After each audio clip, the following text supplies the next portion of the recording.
اعوذ باللہ من الشیطان الرجیم بسم اللہ الرحمن الرحیم۔ سورہ احزاب، رکوع نمبر 6 کی آیت نمبر 49 تا 52 آیات ابھی باقی تھی۔ یہ آیات بہت اہمیت کی حامل ہیں کیونکہ ان آیات مبارکہ کے اندر نبی کریم صلی اللہ علیہ وسلم سے مخصوص کچھ احکامات کا ذکر کیا گیا ہے۔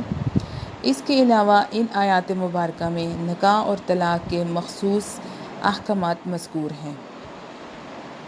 آیت مبارکہ میں اللہ رب العزت فرماتے ہیں یا ایھا الذین آمنوا، یا جیسا کہ میں پہلے بھی بتا چکی ہوں حرف ندا کے طور پر استعمال ہوتا ہے پکارنے کے لیے۔ اے الذین، جو لوگ آمنو ایمان لائے، یعنی اے ایمان والو، اذا جب نکحتم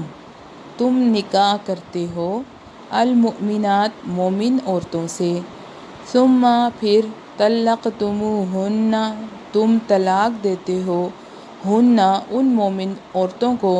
من قبلی اس سے پہلے، ان تمسوہن کہ تم نے ان کو ہاتھ لگایا ہو،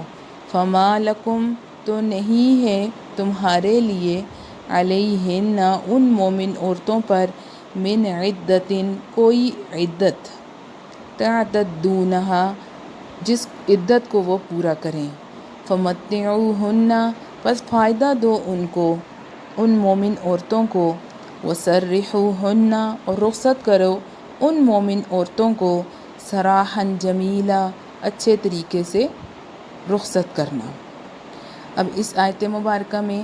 مومن عورتوں کا ذکر کیا گیا ہے، ان کے نکاح اور طلاق کے مسائل کا۔ اب یہاں پہ ضمیر استعمال ہوئی ہے ہن، آپ دیکھ سکتے ہیں لفظ طلقتموہن، تمسوہن، علیہن، فمتعوہن۔ اب یہاں پر جمع کا صیغہ مراد لیا گیا ہے، کسی ایک عورت کا نہیں بلکہ تمام مومن عورتوں کا ذکر ہے کہ ان کے لیے اگر اس طرح کا مسئلہ ہو تو کیا صورت ہو سکتی ہے۔ اب ایسی عورت جس کا نکاح ہوا لیکن رخصتی نہیں ہوئی تو اس کا حکم اس آیت مبارکہ میں بیان فرما لیا کہ ایسی صورت میں عورت پر عدت گزارنا واجب نہیں، بلکہ اگر طلاق کی صورت ہو جاتی ہے تو طلاق کے فوراً بعد وہ نکاح کر سکتی ہے۔ اب یہاں پر بتا دیا کہ اگر ایسی صورت ہو تو ان کو اچھے طریقے سے فائدہ، ان کا حق مہر ادا کر دیا جائے اور اچھے طریقے سے رخصت کر دیا جائے۔ یا ایھا النبی، اے نبی صلی اللہ علیہ وسلم، انا بے شک ہم نے، احللنا حلال کر دی آپ کے لیے، لکا آپ کے لیے، ازواجکا آپ کی بیویاں، اللاتی جن بیویوں کو، آتیتا آپ نے دیے، اجورہن ان کا حق مہر، وما ملکت اور جن کو مالک بنایا، یمینکا آپ کے ہاتھ نے، مطلب یہ کہ وہ لونڈیاں، وہ عورتیں جو خدا نے بطور مال غنیمت آپ کے ہاتھ میں پہنچائی، مما جو، افاء اللہ دلائیں آپ کو، اللہ نے، علیکا آپ پر حلال ہیں، وبناتی عمکا بیٹیاں آپ کے چچا کی، وبناتی اور بیٹیاں عماتکا آپ کی پھپھو کی، وبناتی خالکا اور بیٹیاں آپ کے ماموں کی، وبناتی خالاتکا اور بیٹیاں آپ کی خالاؤں کی، اللاتی جو، ہاجرن معک جنہوں نے ہجرت کی آپ کے ساتھ، وامرأۃ مؤمنۃ اور ایسی مومن عورت، ان وہبت اگر وہ ہبہ کر دے، نفسہا اپنا نفس، للنبی نبی کے لیے، ان اراد النبی اگر ارادہ فرمائے نبی، یستن کی کہ اس مومن عورت سے جو اپنے آپ کو ہبہ کر دے اگر نبی ارادہ رکھے اس سے نکاح کا، خالصتاً خالص طور پر لکا آپ کے لیے ہے، من دون المؤمنین دوسرے مومنین کو نہیں ہے ان کے علاوہ، قد علمتا تحقیق، قد تحقیق علمنا ہم خوب جانتے ہیں، ما جو فرضنا فرض کیا ہم نے، حلال کیا ہم نے، علیہم ان پر، فی ازواجہم ان کی بیویوں کے بارے میں، یعنی مومنوں کے لیے ان کی بیویوں کے بارے میں، وما ملکت ایمانہم اور وہ بیویاں جن کے وہ مالک بن گئے، لکی لا تاکہ نہ یکونا ہو علیکہ آپ صلی اللہ علیہ وسلم پر، حرجن کوئی تنگی، وکان اللہ غفور الرحیم اور اللہ تعالیٰ بخشنے والا رحم فرمانے والا ہے۔ اب اس آیت مبارکہ کو آپ شروع سے پھر دیکھیں۔ اس آیت مبارکہ میں نبی کریم صلی اللہ علیہ وسلم کے لیے کچھ چیزوں کو مخصوص کر دیا۔ اب نکاح کے احکام کچھ بیان ایسے فرمائے جو صرف آپ صلی اللہ علیہ وسلم کے ساتھ مذکور ہیں۔ اس میں سب سے پہلا حکم یہ ہے کہ عام مسلمانوں کے لیے 4 سے زیادہ نکاح کی گنجائش نہیں، لیکن آپ خود دیکھ لیں کہ یہاں پر اللہ تعالیٰ نے ان کے لیے حلال کر دی ان کی بیویاں جن کو وہ حق مہر ادا کر چکے، اور وہ لونڈیاں جو اللہ تعالیٰ کے حکم سے فضل سے آپ کو مال غنیمت میں ملی۔ پھر اس کے علاوہ آپ کی قریبی جو رشتہ دار ہیں ان کی بچیاں، ان کی بیٹیاں آپ کے لیے حلال کر دیں، اور وہ جنہوں نے آپ کے ساتھ ہجرت کی، پھر وہ مومن عورت جس نے اپنے آپ کو خود ہبہ کر لیا آپ کے لیے، اس سے آپ کا نکاح جائز فرما دیا۔ اب یہاں پر نکاح کو 4 سے زیادہ آپ صلی اللہ علیہ وسلم کے لیے جائز کر دیا، اور یہ خالصۃ لک من دون المؤمنین، یہ حکم خاص طور پر صرف نبی کریم صلی اللہ علیہ وسلم کے ساتھ مخصوص ہے، کسی اور کے لیے مخصوص نہیں، کیونکہ آپ سب جانتے ہیں اللہ تعالیٰ کے ہر حکم کے اندر کوئی حکمت ہوتی ہے، اور نبی کریم صلی اللہ علیہ وسلم کو نکاح کی زیادہ اجازت دینے میں بہت سی حکمتیں تھیں۔ ایک تو اسلام کو پھیلانا مقصود تھا، ایک آپ خود جانتے ہیں کہ مختلف قسم کی عورتیں تھیں، مختلف قبائل سے، ہر قبیلے کے اپنا طریقہ ہوتا ہے، وہاں پر دین پھیلانا تھا، ان کو بدلنا تھا، تو اللہ رب العزت نے آپ صلی اللہ علیہ وسلم کو نکاح کی اجازت دے دی۔ اور دوسرا اب حکم آگے چل کر مزید کچھ احکامات آ جائیں گے جو صرف نبی کریم صلی اللہ علیہ وسلم کے ساتھ مخصوص ہیں۔ اب ایک اور بات جو اس کے اندر اس آیت میں مذکور ہے کہ وہ عورت جو اپنے آپ کو آپ کے لیے اپنی جان نبی کریم صلی اللہ علیہ وسلم کے لیے ہبہ کر دے، اب وہ اہل کتاب سے ہو، یہودیوں میں سے یا عیسائیوں میں سے۔ اہل کتاب ان لوگوں کو کہتے ہیں جن پر اللہ تعالیٰ نے آسمانی کتاب نازل فرمائی ہے، یعنی تورات، زبور، انجیل، یہودی اور عیسائی۔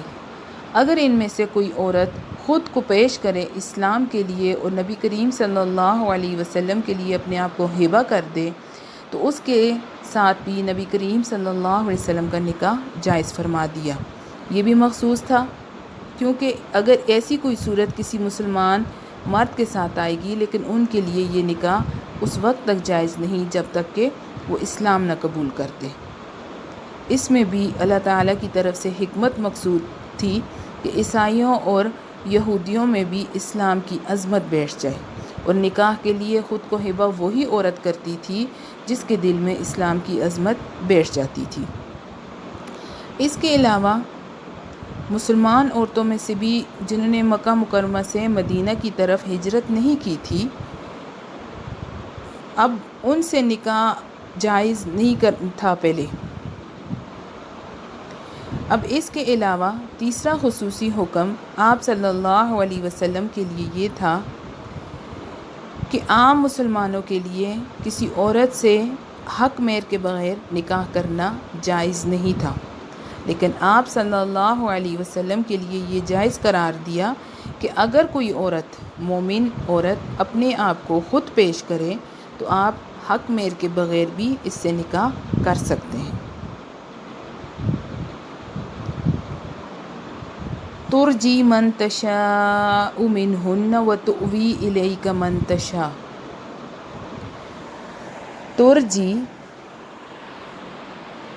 ترجی کہ آپ کو اختیار ہے جس کو چاہو علیحدہ رکھو۔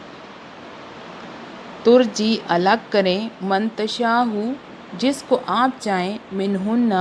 ان بیویوں میں سے، تؤوی اور ٹھکانہ دیں، اپنے پاس رکھیں، الیک اپنی طرف،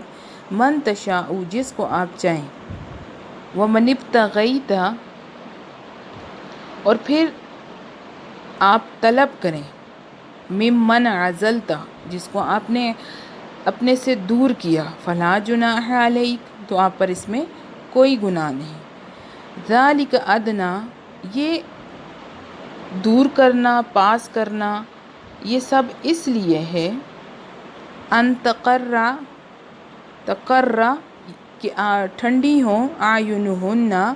ان کی آنکھیں، ولا یحزن اور نہ ہی وہ عورتیں، وہ آپ کی بیویاں، وہ ازواج مطہرات غمگین ہوں، ویرضین اور وہ خوش رہیں، وہ خوش ہوں، بما جو آتیتہن آپ ان سب کو دیں، کلہن سب کی سب، واللہ اور اللہ تعالیٰ، یعلم جانتے ہیں، ما فی قلوبکم جو تمہارے دلوں میں ہے، وکان اللہ علیما حلیما بے شک اللہ تعالیٰ جاننے والا، بردبار ہے، بردباری کرنے والا ہے۔ اب اس آیت مبارکہ میں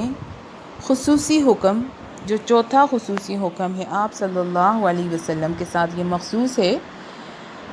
کہ عام مسلمانوں پر یہ بات فرض ہے کہ اگر ان کی ایک سے زیادہ بیویاں ہوں تو وہ ہر معاملے میں ان کے ساتھ برابری کا سلوک کریں گے، ہر چیز میں وہ برابری کا سلوک کریں گے، لیکن آپ صلی اللہ علیہ وسلم پر سے یہ پابندی اٹھا لی گئی، آپ کو اجازت دی گئی کہ آپ اپنی ازواج مطہرات میں سے جس کو چاہیں باری دیں، جس کی طرف جانا چاہیں، جس کے پاس رہنا چاہیں، آپ اپنی سہولت اور اپنی خوشی سے جس کے ساتھ گزارنا چاہیں وقت آپ گزار سکتے ہیں۔ اب ازواج مطہرات کو یہ سہولت دی گئی، لیکن ازواج مطہرات پر یہ بات بھی اللہ رب العزت نے یہاں سے کہ ذالک ادنیٰ ان تقر اعینہن سے واضح کر دی کہ اللہ تعالیٰ نے نبی کریم صلی اللہ علیہ وسلم پر برابری کا معاملہ نہیں کیا، لیکن آپ کی طرف سے ان ازواج مطہرات کے ساتھ حسن سلوک ہوگا اور اپنے استحقاق، اپنے حق سے زیادہ وہ خوش ہوں گی، کیونکہ اللہ تعالیٰ دلوں کے بھید جاننے والا ہے، اور اللہ تعالیٰ جاننے والا بردبار ہے، حلیم ہے، کسی کے ساتھ بھی ظلم نہیں ہوگا۔ لا یحل اور نہیں حلال، لکا آپ کے لیے، النساء عورتیں، من بعد اس کے بعد، ولا اور نہ، ان تبدلا کہ آپ چھوڑیں بدلیں، بہن ان بیویوں میں سے، من ازواج اپنی بیویوں سے دوسری کوئی بیویاں، ولو اور اگرچہ اعجبک آپ کو پسند آئے، حسنہن ان کا حسن، الا مگر ما ملکت یمینک جو آپ کے پاس لونڈیاں آ جائیں، آپ کا ہاتھ کا مال بن جائیں، مال غنیمت میں جو لونڈیاں آپ کے پاس آ جائیں، وکان اللہ علی کل شیء رقیبا اور اللہ تعالیٰ ہر چیز پر نگاہ رکھے ہوئے ہے، ہر چیز کا نگہبان ہے۔ اب اس آیت مبارکہ یہ آیات مبارکہ پچھلی 2 آیتوں سے کچھ عرصے بعد نازل ہوئی تھی۔ اب آیت نمبر 28 اور 29 جس میں ہم نے یہ ذکر پڑھا تھا کہ اللہ رب العزت نے ازواج مطہرات کو اختیار دیا تھا، کیونکہ وہ جب انہوں نے اسلام کی وسعت دیکھی تو ان کے دل میں یہ خیال آیا کہ اب ہمیں بھی زیب و زینت دنیا کی ملے گی، ہم بھی اور عورتوں کی طرح زندگی گزاریں گے۔ تو اللہ رب العزت نے آیات نازل فرمائی کہ ان میں سے جو چاہے وہ خوشی سے آپ کو چھوڑ کے چلی جائیں اگر ان کو دنیا کی زیب و زینت چاہیے، لیکن ازواج مطہرات نے اس کا انکار کر دیا تھا اور آپ کی رفاقت کو ترجیح دی تھی۔ تو یہاں پر انعام کے طور پر اللہ تعالیٰ نے اس آیت میں آپ صلی اللہ علیہ وسلم کو تنبیہ فرما دی کہ کسی عورت سے نکاح کرنے سے منع فرما دیا جب ایک معاملہ طے ہو چکا۔ آپ کی موجودہ ازواج مطہرات میں سے اگر آپ کو کوئی دوسری عورت پسند آ جائے، اور ایسا نہیں ہو سکتا، یہ چیز اللہ رب العزت نے ہر ایک کے لیے واضح کرنے کے لیے یہ حکم نازل فرمایا تھا کہ اگر آپ کو اور کوئی چیز پسند آ بھی جائے، کوئی عورت، کوئی اس کا زیب و زینت، لیکن آپ ان ازواج مطہرات میں سے کسی کو طلاق دے کر اس کی جگہ کسی اور سے نکاح نہیں کریں گے، اس چیز کو ممنوع قرار دے دیا تھا۔ اب اس آیت مبارکہ میں ازواج مطہرات کی عظمت بیان ہو رہی ہے کہ ایک دفعہ جو آپ کی ازواج بن چکی وہ آپ کی دائمی ازواج رہیں گی اور تمام مومنین کی مائیں ہیں، وہ امہات المومنین ہیں، اور اللہ تعالیٰ ہر چیز پر نگاہ رکھے ہوئے ہے۔ اللہ تعالیٰ کی حکمتیں ہر چھوٹے بڑے ہر عمل کے اندر پوشیدہ ہیں،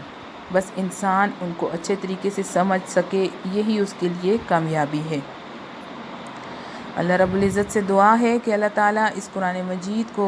اچھے طور پر سمجھنے کی توفیق عطا فرمائے۔